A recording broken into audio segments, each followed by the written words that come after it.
asked me basically who I pray to. Take a second, if you're a Christian or any religion, who do you pray to? I said automatically, I pray to God, of course. But I pray in Jesus' name. I talk to God the Father through Jesus. He asked me, don't you believe in one God? How can you pray through God, through Jesus to God, if Jesus is God? I was shocked. I was never challenged in this way, so I tried explaining the Trinity even better with trying to explain it again. And I started having questions for myself, so I stopped the conversation altogether. Finally, he asked me to bring more proof that Jesus even claimed divinity, or that Jesus was divine, and why I believe that Jesus was divine. This was a difficult experience. The person was asking about the foundation of my faith, though. I can't believe it was that difficult just to explain and to give rationale behind the foundation, the basic belief of my faith. I was used to theological conversation, like outer denominational debates and dialogue, whether or not you should give communion to infants, whether or not communion replaced circumcision, or whether or not circumcision is still valid in the New Testament, and whole spiel like that. A lot of theological questions, but not necessarily foundational, who is God questions. I left that day with a challenge. How was I going to convince him that Jesus was God, and that through Jesus' death we're able to enter heaven, which is the foundation of Christianity? So I went home and studied more about Jesus' divinity and how I could explain it to him. I did not doubt my faith at this point because it was deeply cemented in me, and it takes a lot to question your faith. I took it as a challenge and would have never guessed, never imagined that it would take me more than 2 years to resolve this challenge. During that time, I came across other foundational questions like, is the Bible the preserved Word of God? And if it was, why aren't Christians following it? Why are there so many denominations, and what made Jesus divine? And many, many more. Those and other questions are the kind I will, inshallah, if God wills, be answering in the following videos. I still wanted to convert this person. Of course, I never doubted my faith, like I said at this point. So I started studying Islam so that I could get a better understanding of his concept of God. So I had questions like, who was Muhammad? Alayhi salatu salam, may God's peace and blessings be on him, and every other prophet. I heard many accusations about Muhammad, alayhi salatu salam, and took them as truth, unfortunately. Like he was a murderer, a sexist, etc. But the more I studied the authentic Sunnah, which is the life of Muhammad, alayhi salatu salam, the more I realized that he was indeed a noble character. Merciful, loving, charitable.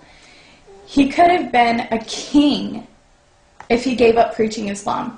The people of the time hated him so much that they told him, hated Islam so much, they told him that if you stop preaching this religion, we'll make you king. Muhammad, he turned around and just said the most beautiful thing, and to me this was the words of a prophet. If you put the sun in my right hand and the moon in my left, I will never give up this religion. I will never stop preaching Islam. Now that's not a direct quote, so it may be a little bit different as for the exact wording that he said.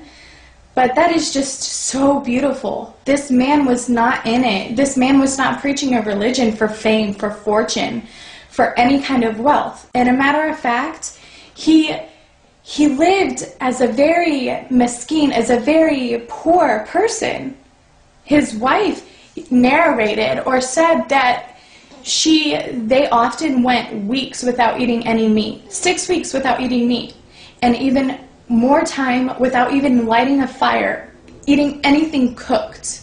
Their main food was dates and murky, muddy water from the well.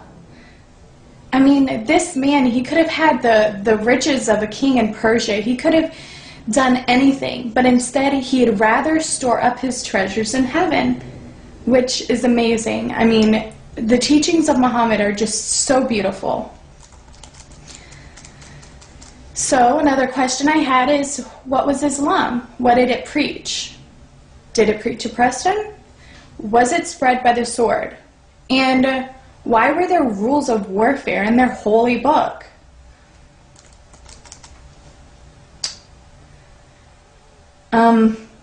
Those are all past prejudices that I had had from before.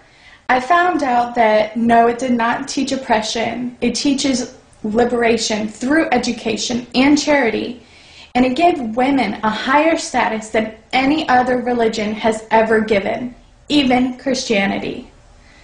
It taught mercy at a time of war, which is why the Quran mentions war as a guideline for future issues.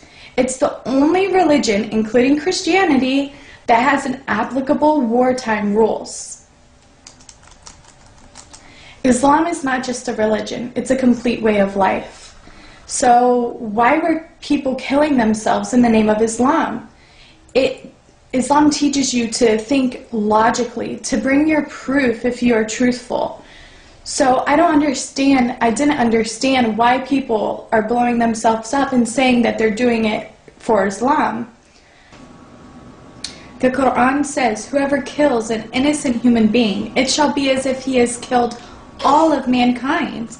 And whoever saves the life of one, it shall be as if he saved the life of all mankind. That's the Quran in 5:32. Also, it says that if they incline to peace, so must you also incline to it, and trust in God, for He hears and knows all. So if somebody inclines to peace, you must incline to it.